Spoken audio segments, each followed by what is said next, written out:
Just a reminder, we passed out a sheet a couple weeks ago that said there was no class next Tuesday. That's incorrect. There is a class next Tuesday, and it's because our guest speaker, who we want to hear from, is the auditor of the state of Ohio, David Yost, and I'll be with him in Columbus. You remember, he just got elected in 2014, had that great commercial of Yost, and he's a character. Real good sense of humor, and so we'll be with him in Columbus next week. So there is a class, and if you see anybody who wasn't here tonight, then we'll put out the word. David, why don't you sit down? As usual, instead of my introducing our guest, we'll let him introduce himself and talk about how he got involved in politics and what his role is now and looking forward to 2016. My name is David Warren, and thank you for, actually, I knew that David Warren. Sorry, I have a head cold, so I'm having, so if I drop, just raise your hand, yell, throw something at me. How do you spell your last name? W-A-R-R-E-N, like Warren County. Like Elizabeth Warren? I don't think so. I am actually from Maryland, from Baltimore, Maryland, just outside of it, and was born and raised there. And I was asked to come speak to you guys, so A, thank you very much for letting me do that. Hopefully I won't get beat up before I leave. My background is a little different than most guys that get involved in the political arena, because I started my background is financial planning, banking, and mortgages. And then 2006, I had a friend of mine run for the Maryland State Senate and asked me, hey, David, I need your help. And I was like, all right, Brian, what do you need me to help? And he and I have known each other since grade school. And I'm standing there talking to him, and I said, Brian, if I don't help you, is your mother going to hit me? His mother was sitting right there, and she goes, David, hits me on the arm and says, David, help my son. Anyway, so I asked him, I said, what do you need? He goes, some door knocking, maybe some phone calls. I was like, Brian, I don't know what I'm doing. And he goes, I will teach you. Don't worry about it. Yeah, whatever. So that's how I sort of started getting involved. I didn't do a whole lot in 06. I did do some and Brian did win by like 200 votes. But throughout the 4 years, I helped him and several other people run again. That was in 2010.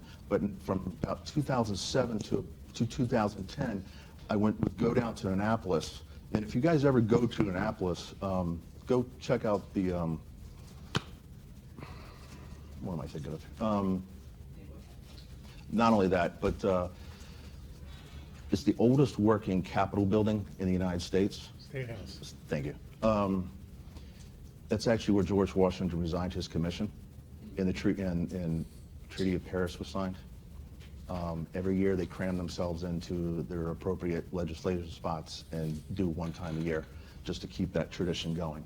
And where was that? It's Annapolis. But where? At the Capitol building. Statehouse, I'm sorry. But then I was able to work with him getting 3 pieces of legislation passed. 2010, I helped him again and several other people, about 4 or 5 other people, doing door knocking, phone calls, doing events, doing just whatever needed to be done. And then in 2012, I worked on a congressional race, and thank God my guy lost, because you don't always work with the right candidates. And I say it jokingly, but sometimes you learn more in defeat than you do in a win, because you realize what you're good at and what you're not good at, but also sometimes you got to figure out who the right candidates are. Can I ask you a question? What you're discussing right now about your involvement, were you a volunteer, or Yes. All this time you were volunteer? All this time I was a volunteer. I mean, I had a full-time job. Now, in the congressional race, I did work a full-time job, and I ended up still working at probably about 50, 60 hours in that. So I was putting in about 100 hours a week. But that's when I really started ratcheting things up for me. Not all volunteers are going to do that, nor would I suggest it. But, you know, for me, it worked. Then my guy lost, and then I went down to the RNC to talk to somebody about what should I do for the next step. And he said, myself and the guy, the campaign manager, he said, guys, you need to go do what the RNC calls Victory Office, the Victory Program. Go work in some place that nobody else wants to go to, that nobody else will do, and just bust your tail. And it's a paid position. So actually in 12 was my first paid position. I got hired to run Youngstown, Ohio. Little Chicago, yay. Literally what I was told was, good luck, have fun, you're not getting any help.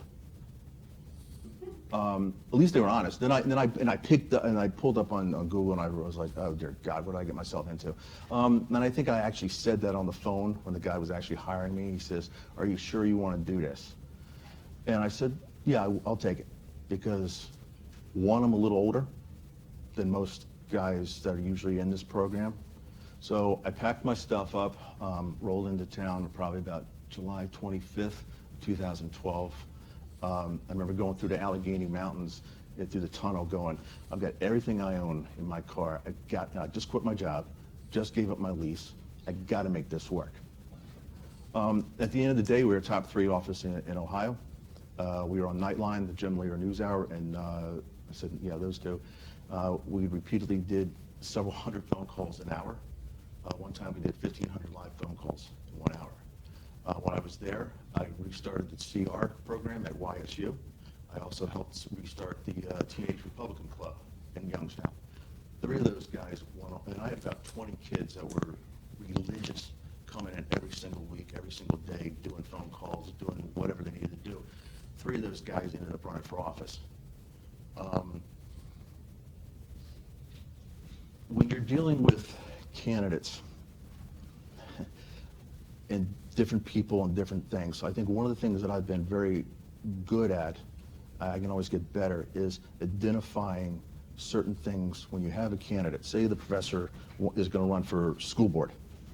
I know you're not, but I've thought about that. Oh, really? Yeah. Okay. This is your volunteer base. You got to figure out who can complement him, who's good at what. She may be good at event planning. I know you guys have a judge in here. He's good for the legal stuff. Then you have him over there that could do all the social media stuff. It's how you put everybody together and make sure everybody's working. Let me interrupt you again. So when you went to Youngstown in 12, it's a presidential year, Right. Were you there mostly for the presidential election? That was your basically to do as well as a Republican can do in Youngstown. And by doing well, you lose, but you can win. Yeah, I was just there for that period of time. Now I've gone back to help the kids with different things because I didn't feel, helping them get their club started. I didn't want to leave them empty-handed. They've also come to DC, and I've taken a bunch of them to, Heritage and a bunch of places, and CPAC and, that type of stuff. But yeah, that was just for the presidential race. So, because what I was going back to was with school board was most candidates that are on a lower level don't have the money or the resources to pay people. They may be able to pay one person, but they have a volunteer base, and you got to figure out how to use the volunteers correctly, what their strengths are, what their weaknesses are, and fill the gaps when you're talking, when you're helping the candidate. At the end of 2012, I went back to Maryland. I helped restart the CRs in Maryland. I found the young lady that runs the club, the whole state chapter. I also helped restart the YR program there. I also ran the Eastern Shore operation for the Maryland GOP this past election. To tell you how hard, and I found out this later why I was sent to Youngstown, Maryland just elected its 7th Republican governor ever. Massachusetts has over 30. New Jersey has over 20. I don't know the exact numbers. Maryland has never been the hotbed of Republicanism, whatever. There's 24 counties in the state of Maryland. All you have to do is win 5. That's great. Prince George's, Montgomery, Howard, Anne Arundel, and the Baltimores. If you win most of those counties, you've won the race. The other, like the Eastern Shore and Western Maryland, doesn't matter. So Larry Hogan won. I think a lot of it was just due that his opponent didn't run a good race. And he was running, he was Martin O'Malley's lieutenant governor. So he had that stigma of with a failed health plan and whatnot. But I ran the Eastern Shore operation. I was in charge of about 6 counties and about 20 different candidates. And one of the candidates I helped really directly was a guy who knocked off a guy who'd been in office since 1972. And he beat him by like 600 votes. Because he just outworked him. Even there, one of the things I did was he needed some help on his ground game on how to door knock and whatnot. I asked somebody who understood that area inside and out, and I asked her and her husband to come down and spend time with this guy, and she drove 3 hours one way. That really helped. And then after that election, I was hired to be the Northeast Region Director for Ohio Republican Party. So I've been here since October 1st. I have 7 counties, the Rust Belt region. It's going to be tough, but you have to work hard, and you have to get people to be engaged in the system, and the wanting to help. We are looking to, Ohio is doing things a lot differently this year. There will be still phone calls and that sort of stuff, but their ground game is totally different from the years past. That's the reason why I'm here almost a year out, because they're taking this seriously. No Republican has ever won the presidential election without winning Ohio. The last Democrat to ever do it was I believe, was Kennedy. In 1960. He's the only Democrat to ever do it. The last one. I think he's the only one. Is he? Okay. So, does anybody have any questions? Let me. You went quickly into arriving on our shores again. So tell us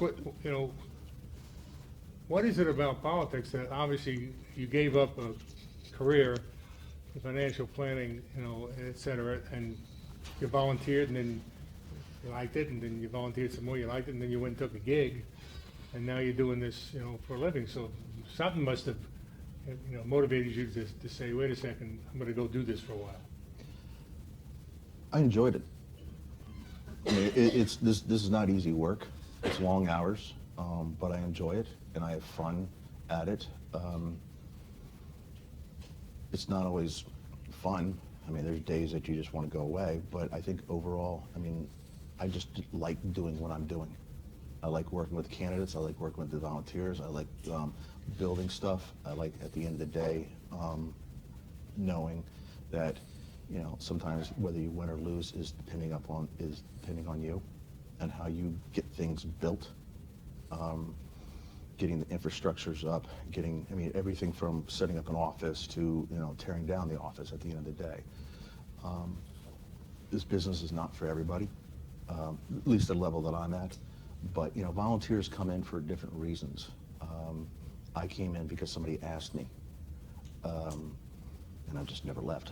Some people could come in because of their issues. There's some sort of issue-based whatever. Some people come in it because that's what they really want to do. They went to college for it. They, whatever. People get in this business for a lot of different reasons. Okay, so it's the end of 2012, right? Obama wins Ohio, and you're successful because you're in Youngstown. You don't get indicted, so that's a big plus, right? And okay, so now for the job you have now, from October when you came till the end of the election, is this something you applied for? Did they recruit you? How did that happen? I applied for it. It was one thing you'll know in this bit. It's like, I guess, in any industry, everybody knows everybody in this business, and I still had a lot of contacts from 2012 that I've been in contact with throughout the years or whatever. So when Maryland was done, I started looking around. I did apply for other places, other states, and I sent my resume into Ohio, and I actually turned one job down to come here. So I like the place. It's an interesting state. It's a battleground state, and you know, if you're going to go someplace, go to a battleground state. Yeah, that's sort of my thinking. You know, I have the ability to sort of pack up and move. Not everybody could do it. Some people are, you know, married, have families, whatever. You can't always move. So, Well, obviously, in looking at the 2016 election, you know, Ohio's in play. Maybe we probably can agree on, you know, 5 or 6 states are in play and the other 44 are not in play. So, you know, if you're a resident of Maryland, there's probably not a lot of time should be spent in Maryland because the Democrats going to probably win Maryland. There's a bunch of other states, and this is a battleground state. So I would, you know, assume that you enjoyed your time in Youngstown, and now instead of having Youngstown, you got the whole Northeast, Correct. you know, Ohio, which is the key, for the most part, for a Democrat to win the state, and actually reversing that, the key for a Republican to win the state by keeping the Democratic vote, you know, to a bare minimum is Correct. because you're going to win. So does it matter? I mean, I know the answer, but I'm going to ask it anyway. Does it matter in terms of doing well in your region for your party, who the nominee of the Republican Party is? Do you think that somebody plays better in Ohio than others? Or, I mean, it's your gig, so you're going to be there for whoever, but, Right. but, you know, do you think anybody plays better than anybody else? I think what you're seeing right now with the Republican Party is 14 or 15 good candidates. And I think either one of them, he or she wins, will be a good fit. So you don't have any problem whether it's Trump or Rubio or Fiorina No. or Carson? Because you know, at the end of the day, it's our guy versus their guy, the bottom line. Okay. Does it matter on the other side, whether it's Hillary or Sanders? No, I don't think so. Okay. So you don't think that Hillary Clinton being the nominee of the Democratic Party, which is history in itself, because we've never Right. nominated a woman, would mean she'd be stronger or think so. weaker? I don't think so. Okay. I mean, she's who she is, and so is Bernie, and so is Martin. Okay, so you don't think gender is, okay. Give us an idea, since you've been here a month and change, and what's an average day for you right now? Usually start around 8:30, 9 o'clock in the morning. Usually end up right now, since I've gotten past some of the races just happened, usually about a 10, 12-hour day. Because I'm making phone calls, I'm setting up different things, I'm meeting people, doing this. Where'd you decide to live? Actually, I'm in Akron right now, so I'm about a whopping 10 minutes away from right now. I was in Youngstown for like 2 weeks, and then I got involved in the local mayor's race here. And instead of driving 45 minutes one way each day, I decided just to move here. So I have a little apartment. So. Okay. As we look towards the next 11 months, do you have any idea at this point whether or how the Republican nominee, whoever that is, okay, comes into Ohio, and you have a Republican Party here with a Republican governor? So do you think that this is a state where the nominee will put themselves in the hands of the governor and his people? If I'm taking for granted that the governor's not going to be the nominee, if it's the nominee, it's a different ballgame, but as opposed to, for instance, the Democratic nominee will probably be running their own campaign and won't care about the party here, the Democratic Party. I mean, have you thought about how that happens, or what's going to happen? No, Does it matter? no. So who do you take your orders from? I take it from the RNC. When we have, For the RNC. So you're actually an operative of the RNC, Right not now, the ORC. I'm a combination of both. Right now, it's Ohio. Once we get our nominee, I'll switch over to the RNC. Okay. I know it's a little confusing, but Hit your button. For the primary, in the coming months, will you work on any local, larger local campaigns for the party? I will help out where needed, yeah. You know, it depends on what's going on, who's what. I don't get into the primary stuff, especially if it's contested. I mean, I'd have to stay out of that for obvious reasons. But once the nominee is there, then I can help out any way I can. That, you know, if they need me, want me, or whatever.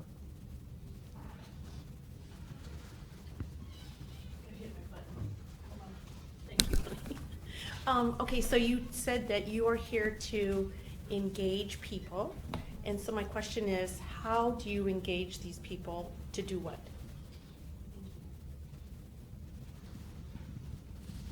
One of my jobs right now is to actually start calling people that have volunteered in the past and going and calling them up and talking to them. And then hopefully setting up a meeting one-on-one or a group meeting where I ask, you know, find their level of interest to if they want to get involved. And if so, how and where and whatnot. Because some people absolutely do not want to do doors or phone calls, which is fine. Let's go find them something else to do. You know, do something. I mean, because one of the reasons why I've been successful is, let's say Alex does not want to do phones, whatever. But you know what? Alex is good for data entry. You know what? Everybody comes in, does a sign, any information. Here you go, Alex. Boom. He has it done. That means I don't have to do it. Means, you know, but they're actively involved in doing something. You know, you have events at people's homes. Well, you know what? You always have the 4 or 5 ladies that want to help out with the food. Guess what? That's just as important as the speaker. Because if there's no food, nobody's going to come. And that's probably one of the biggest keys in running a campaign or election or whatever you want to call it, is putting people in the right spots and putting them in the right places and making them feel wanted, making them feel, you know, that they're part of a team. So.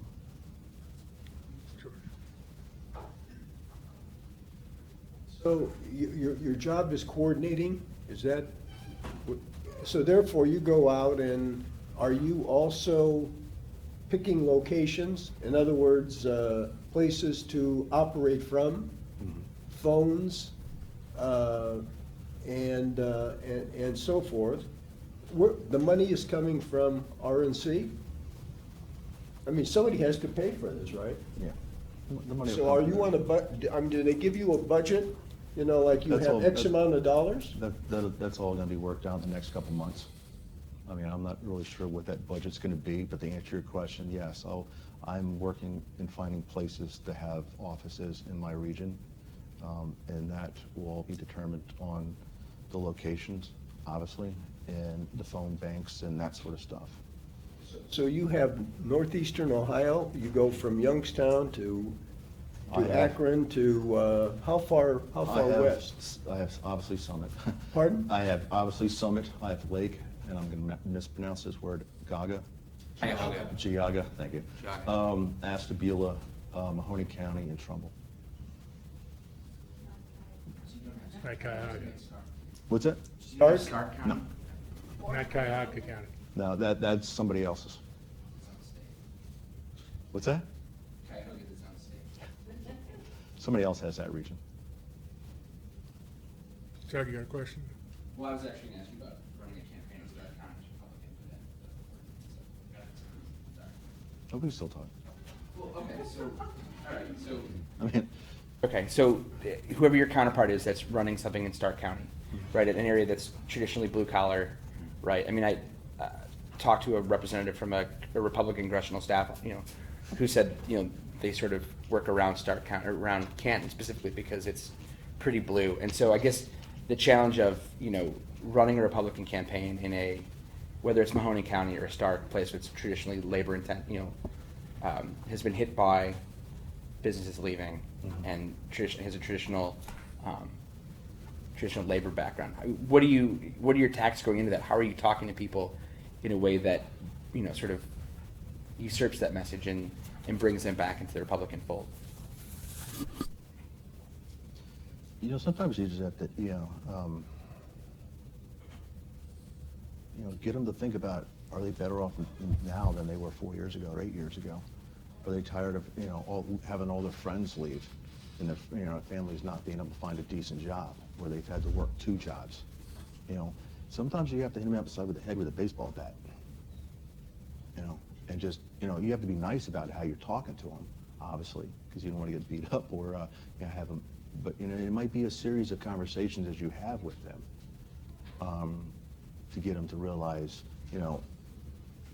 we got to make a change.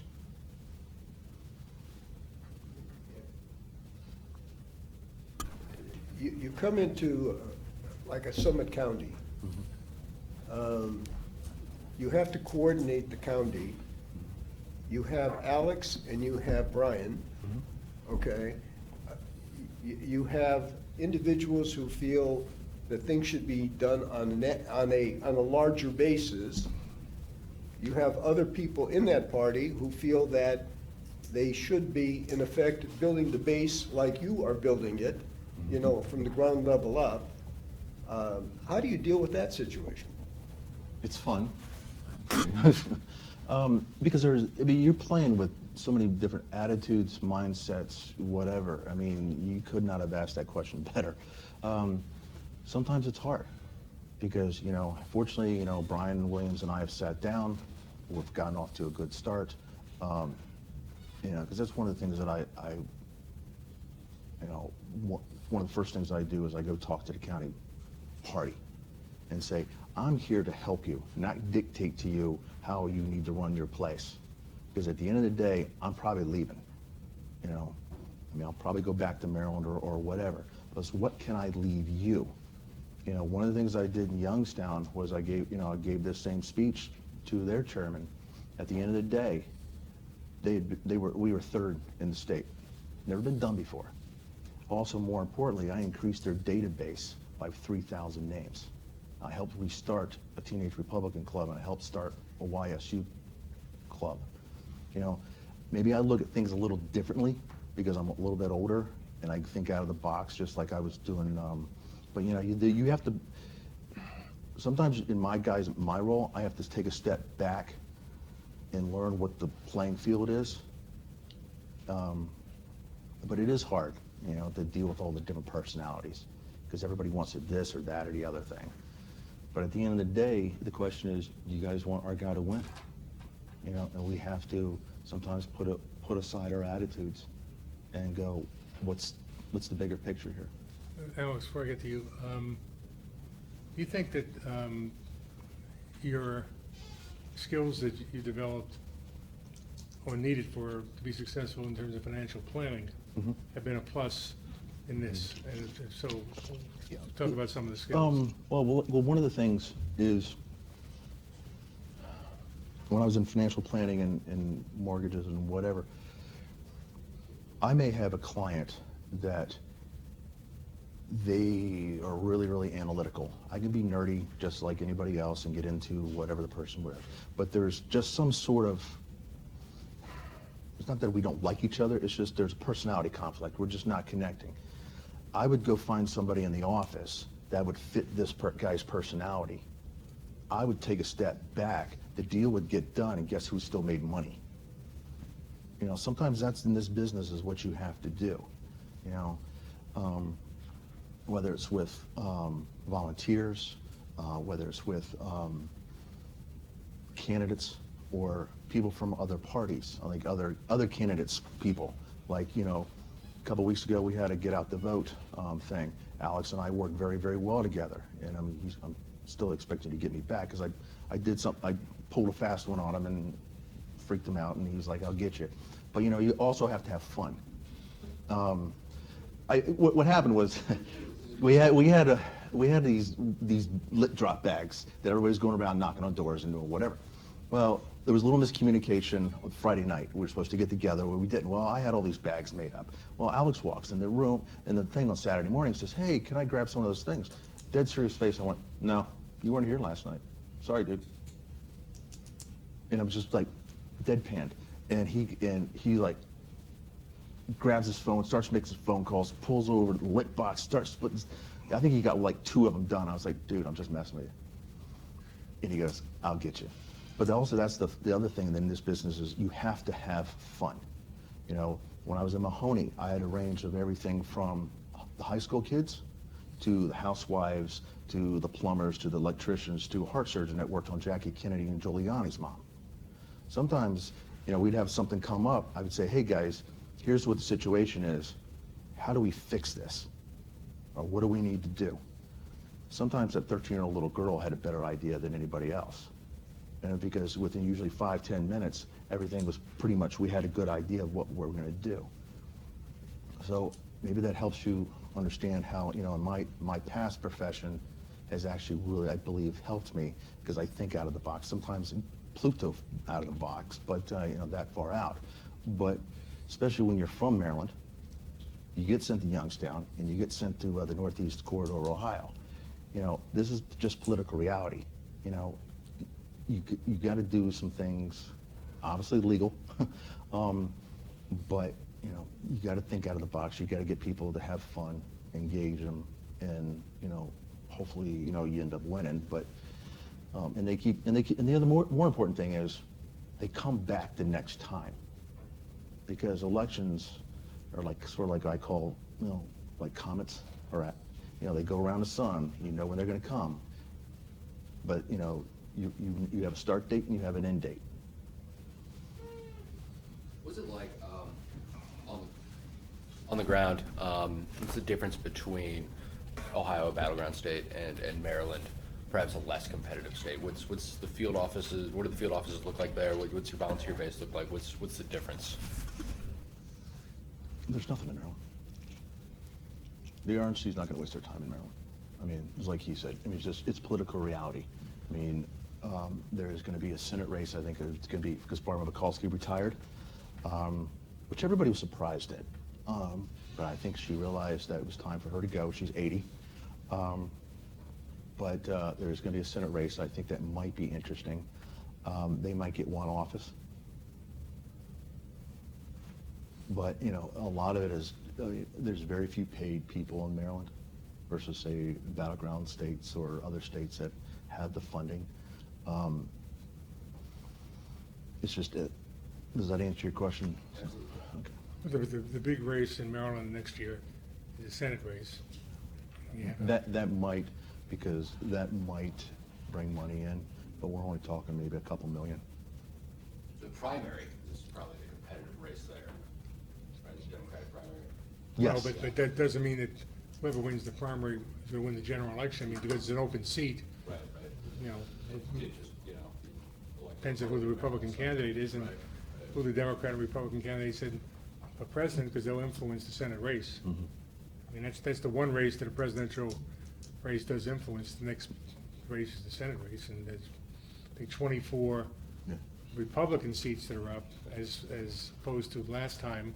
And I think in 2018, there were like 23 Democratic seats up. Right, This yeah, is, this is your yeah, 2010 map, yeah, and then right. yeah, Yeah, so the we next get one. you, you get us, we get you, you get us. That's good. Ooh, that blew They up go- the room. That blew up the room. Joe? Does having so many candidates for president complicate your work? Does it make it easier? Actually, Together? Actually, you know what? It's a positive.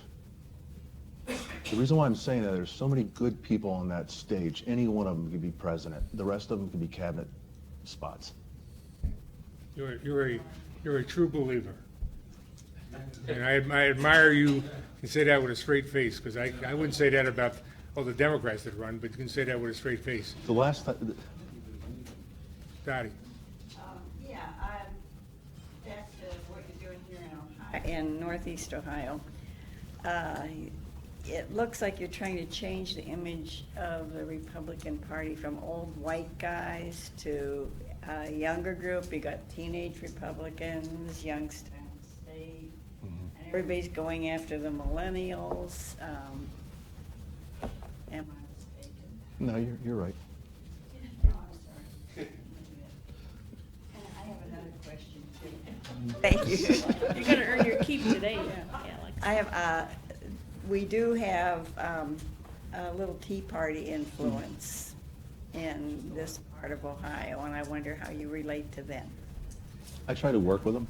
I mean, Is it difficult? look, I have a relative that was on the original Tea Party, boat shoving off tea.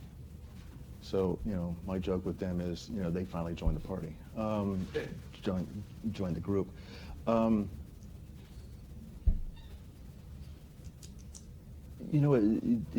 work with anybody. At least I try to. I know that's a vague answer, but I mean, I've worked with Tea Party people in the past. And a lot of them work very, very hard. The biggest issue that people need to get over is it's our guy versus their guy. We're not playing a game here. If you want to win the presidency, you have to work together. If you don't, then don't at the end of the day. If you don't vote, I don't want to hear you.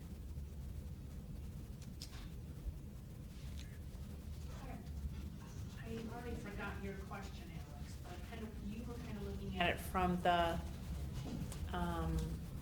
running person's perspective, I think.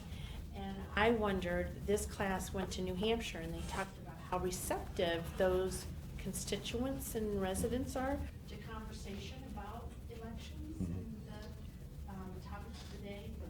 And so we were talking about, like, in conjunction with that or in tandem with that, how disengaged Ohioans are, even though we're the state that we are, the deciding state that we are, and how so many of us don't even know who Rob Portman is, right? We talked about that.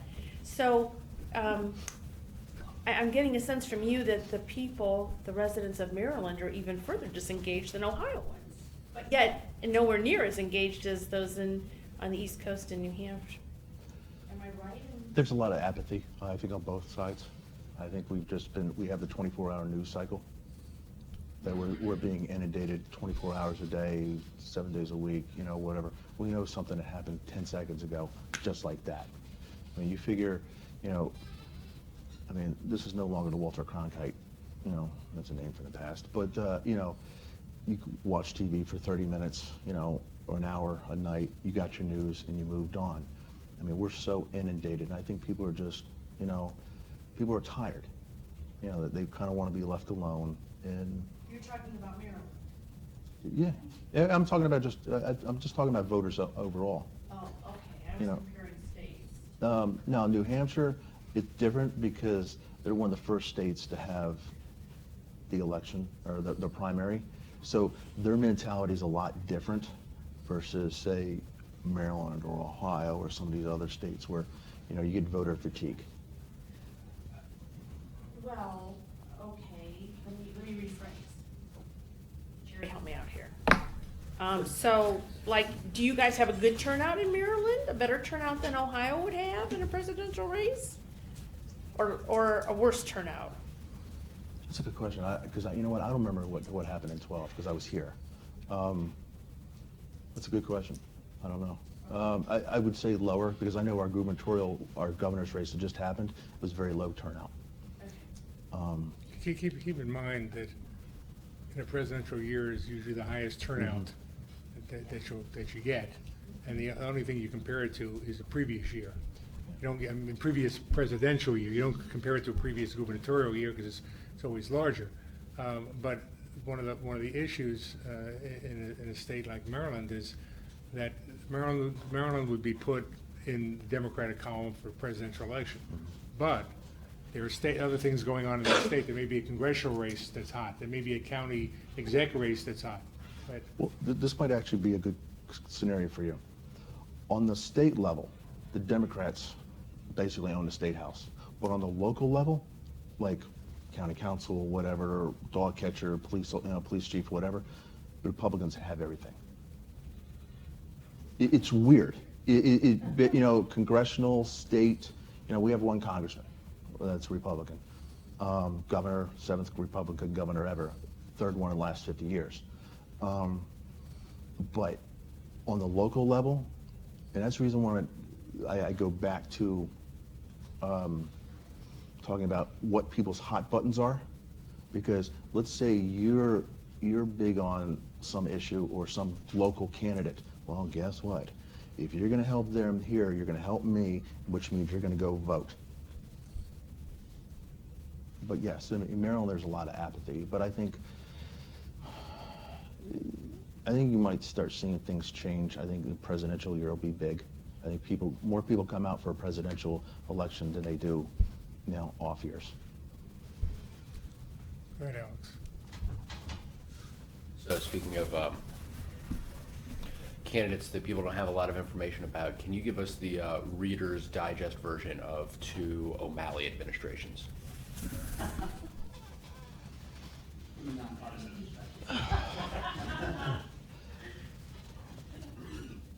O'Malley came in with a lot of hope. He actually he was mayor of Baltimore, and he had a lot of hope the first time, and I think he did all right. You know, obviously I did not vote for him, but the first year, then they just started. I mean, we had we had a tax on the rain. Come on, you know. But I think, you know, O'Malley wouldn't even, I'll just say this, and this is just reality. O'Malley wouldn't even win Maryland right now for presidential race. He's trolling around 2%. That should be self-explanatory.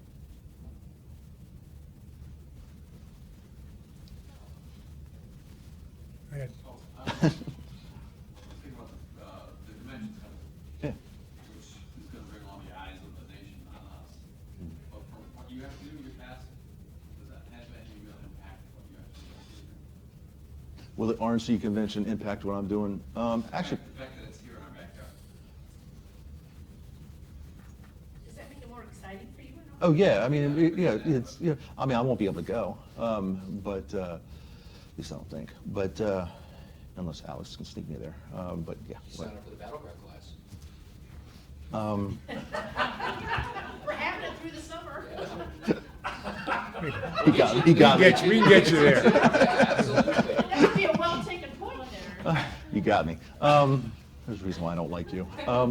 But you know what? I think it's an advantage for Ohio, and it's an advantage for Cleveland, because I was there in August when they had their convention. I mean, Cleveland is dumping almost, what, $3 billion into their infrastructure. You guys have a Democratic mayor. Guess what? He's doing his job. He's bringing jobs. That's because Republicans finally recognize Cleveland's existing. Where? Infrastructure. But, well, by the way, I am from Baltimore, but I'm a Redskins fan, so I just want to let you guys know that. But it's one of the first things I do when I go to places, say, look, guys, I'm smack dab in between Baltimore and D.C., but I'm a Skins fan. Always have been, always will be. I guess it was an interesting side note about myself. First 4 years of my life, I was in the system. I was a foster care kid. Birth mother had to give me up for whatever reasons. And it didn't hit me until I was coming through the Allegheny Mountains. So this might be also one of the reasons why I look at things differently. I realized that her parents were from Mahoney County. So, you know, it was funny, you know, because what marked about is he made a comment, I've seen you before. Well, when I was in Youngstown, you know, I don't know if I have any brothers or sisters or biological stuff. So it's interesting that when somebody says, oh, David, I know somebody who just looks like you. Who knows? But, you know, so. You got that Youngstown look. I know, yeah, little Chicago, yeah. No. The Chicago, you see, Youngstown would like to be Chicago. Yes. Well, it was interesting.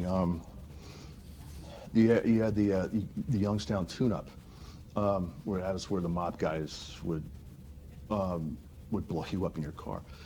3 days after the election, my engine of my car blew up on me. So, in Youngstown. So, you know, I got the Youngstown tune-up. But Let me just give you just an aside here, a little levity. I ran Ohio for President Carter in 1980. And one of the places I used to love to go was Youngstown. I mean, I'm originally from the South Bronx, so to me, Youngstown is, you know, the South Bronx. And so I go to Youngstown all the time. And so one time I was coming, and my two sort of co-chairs of the campaign there said, we're going to take you out to dinner. What kind of food do you like? I said, well, I like Italian food. You must have good Italian food in Youngstown. And they said, yeah, so we'll take you to the best Italian restaurant.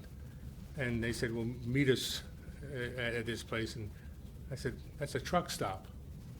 He said, yeah, well, the best Italian restaurant is at the Rebel 36, whatever it was called, truck stop. And I said, okay. I said, we go to eat there, and it's a truck stop. I said, anything else about this place that makes it so good? He said, oh yeah, there's a whorehouse upstairs. So that was Youngstown in 1980. These two guys wanted me to move to Youngstown and to set me up in business. And if anybody wants to set you up in business in Youngstown, you run to Pennsylvania. But the other thing about it is that the thing I liked about it, and I'm sure you liked it, it's real. oh yeah. You know, it's absolutely, the people are absolutely What you see real. is what you get. And, Yeah. and you know what? And that's one thing I've noticed about even here in Northeast. What you see is what you get. I'm from the DC corridor. Yeah, I hear the laughing. You know, everybody wants to drop names and so on and so forth. Here it's like, you're lucky I wore a tie tonight. And actually, ironically, it's your school colors. Yeah, I lucked out on that one. But do I like what I do? Yeah. Is it fun? Yeah. It's hard. Yeah. Well, the nice thing hearing your story is, you know, I mean, I just knew your name. You were coming in. You weren't a kid, but I just took for granted that you know, experienced guy, been doing this for a long time, and here you are that basically has been doing it as a profession for, 4 years, Yeah. maybe, and you know, that's great. I mean, that you got involved and got interested, and see, the thing you said that I think is the most important. I always tell folks that, the number one job in politics is to win. But if you win and you don't have fun, you probably didn't win. You probably lost. I mean, if you lost and had fun, you probably really lost. And winning is important, but along the way, there are lots of good times to have, and lots of people you meet that you probably never forget. And Some of them experiences will. that you Some of had them- that you some of them probably, will. some of you may want to forget.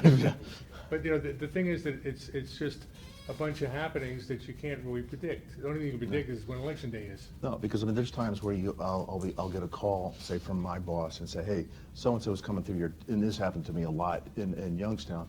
Oh, so and so is coming through your office. Oh, and by the way, it's in 6 hours. It's literally this will happen. And then what I'll have to do is I'll have to call the woman, I hate to say, Donna, because Donna knows everybody. And guess what? I don't have to make any phone calls because Donna's doing it. And Donna's is taking care of the food. She's taking care of all the other stuff. She's getting people there. I'm getting people there. So within an hour, within 6 hours, we have 150 people in the room. One of my best experiences about winning was probably the guy who knocked off the incumbent that had been in office since '72. We're in a little war room, and no kidding, guys, the war room is probably about from this end of that table to that table about the width, and there's 4 of us in the room. When I looked at him and I said, Carl, you just beat Norm. And I shook his hand, and the look on this guy's face was like, holy crap. And that's something that you'll never forget, or seeing somebody like a Kim Palma that you pushed, and she was the only candidate allowed to speak when Ryan came to Youngstown twice. I mean, I wasn't there, but I got the pictures. But there's little things that you will experience that, some of it's good, a lot of it's good. Some of it you're not quite sure. Some of it is just, you want it to go away. But, you know, there's good and there's bad, and, but also more importantly, it's the people that you end up talking to, you become friends with. You know, in my case, you know, I had friends that I had actually never physically met until from Ohio, in 12, that first time I ever met her was I went to Columbus on my first day on the job. And we've been friends for 3 years. Do you have any questions from the left-hand side of the room? No questions from the left. George, you're in the middle where you usually are. What I'm seeing on the Republican presidential group is an interloper sneaking in the back door by the name of Romney. Am I making a mistake as to what I feel I'm seeing Romney kind of sitting back in the bushes and beginning to feel that a few more knockoffs and he will make a run? I mean, he said he's not going to run, so who knows? I mean, who knows? Your guess is as good as mine. He doesn't care. No, I don't. I honestly do not care. It's a lot of money. Yeah, but I think it's interesting that, since you said Carter, I'll bring this thing up. In 1975, when Jimmy Carter was running for president, go look back on how many people were actually running for the Dems nod. The front runner sometimes never wins. It's always, remember McCain in 2008, he was he was carrying his own luggage. Romney, 2012. Just because the front runner is the front runner now, doesn't mean they're going to win. But going back to what I asked you earlier, your job is to help get the nominee of your party to the best job you can, and so it doesn't matter who that person is, which is the right answer, because you got nothing to do with picking who it is anyway, so you're just going to inherit who it is, and it doesn't matter. Do you think that the vice presidential choice, whoever, and let's just say that one of these people on the stage last week is the nominee, not Romney coming out of the wings, but let's just say this. Do you think that it would help you to do your job here? Would the vice presidential choice help you? For instance, somebody picked Kasich, somebody picked Portman. Yeah, that's a good question, because I don't know. I'll give you my standard answer. Doesn't matter to me. I mean, it's, and I say that jokingly, but, at the end of the day, it's our guy versus their guy. And John McCain picked Sarah Palin. They won Alaska.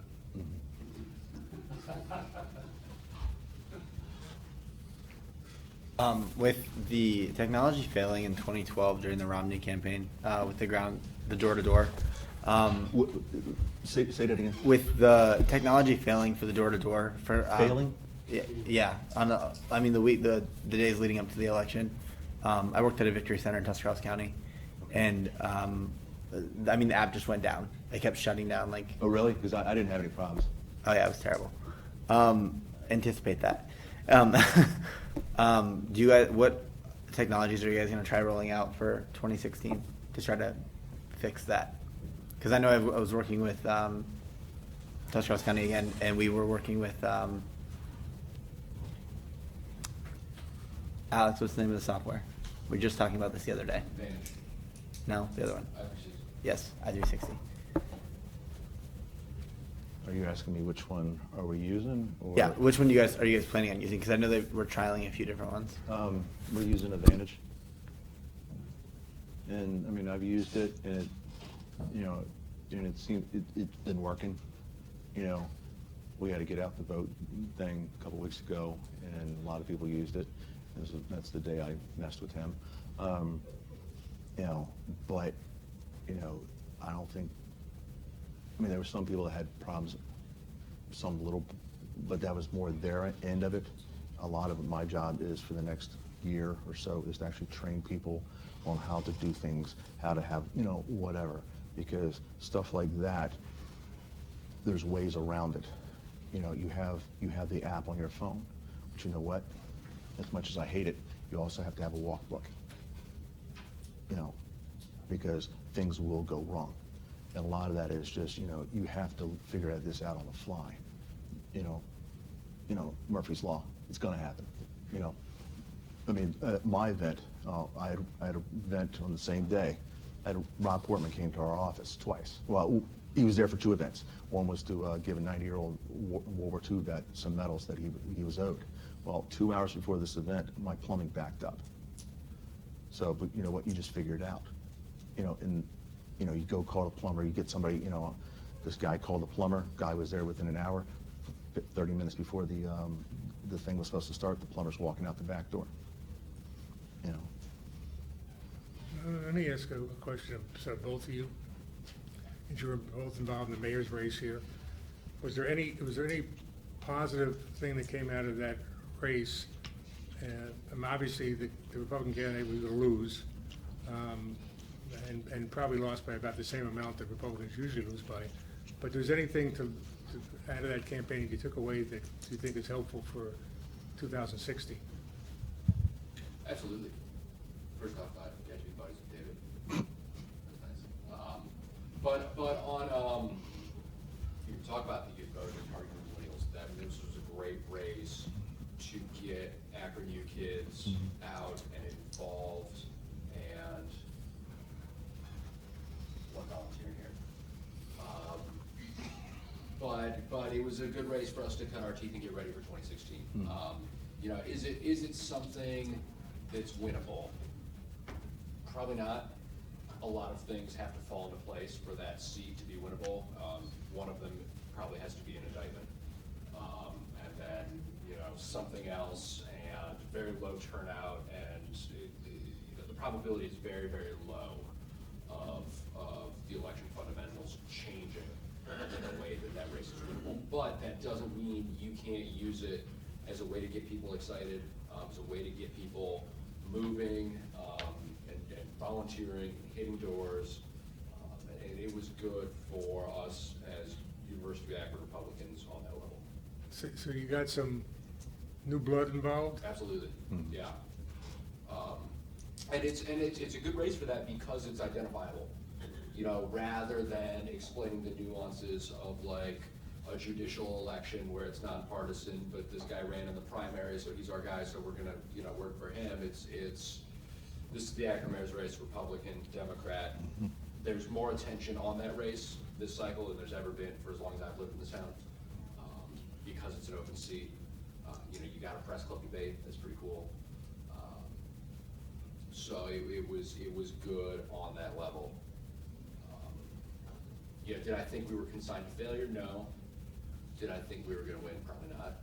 But you go out and you play hard, and you see where everything falls. Okay, Myron. On the structure of what you're doing now, as Jared says, the primary objective is to win the election. Is your responsibility basically to figure out a structure and, as you say, get all the volunteers and everything to get a turnout? Or do you also, with the RNC, develop a game plan to address issues to get people that maybe in the center someplace to vote Republican? I mean, you got a position right now where you got a president, I think he's in la-la land, and you got a candidate, Sanders, far left, if you're going to vote for a commie, okay. And then you got Hillary, you connect her with the foreign policy. So I think you ought to be a shoe-in if you should address the issues. It's easy. And that's nonpartisan, too. Totally easy, it's a slam dunk.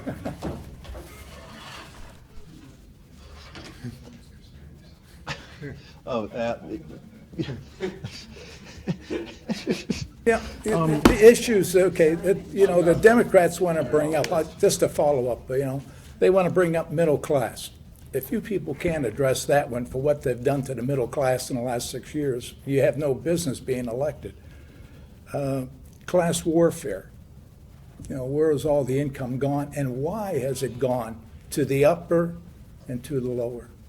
Can you address that one? That's kind of getting into the policy side. Yeah, that's what I So- mean. no. So you don't really worry about that. You just worry about structure, getting people out Yes. to vote, right? But to answer your question, I can't answer that for you, but trust me, there's a reason why Previous is the RNC chairman, longest-serving chairman ever for the RNC. He's brought in a lot of good guys that know what they're doing and they're not playing. And I'm sure this time around, the baseball bat will be going up against some heads. But, you know, that's their end, not mine. My end is, you know, to get the field staff up and going, which of some of these positions will be paid. Alex grabbed this thing. If you want to talk to me later or whatever, feel free to, you know, sign it. You know, if you don't have to, but, you know, it's there if you want it. And I won't call you at 2 o'clock in the morning. So, does that answer your question as vaguely as I can? Well, okay, what you're saying is basically, your responsibility is turnout, and then you let the upper try to figure out how to address the issues. Because to me, the issues are so easy to address and turn them around and anyway. Other questions?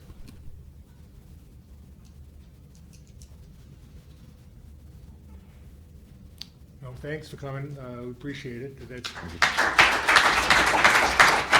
And good luck, and maybe after this cycle you'll stay instead of running back to the Eastern Shore. You know, it's funny, the other thing, little worthless Maryland trivia, you brought up the Eastern Shore. If you're on the Eastern Shore, you call everything on the other side of the Bay Bridge the Western Shore. So if you ever go over there and you hear that terminology, that's what it is. Okay. Remember, next week, we do have a class, David Joe's in Columbus. Thank you.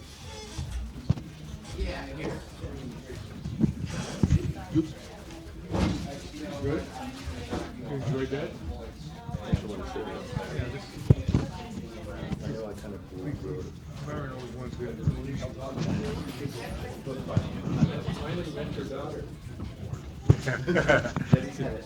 want to know about Myron?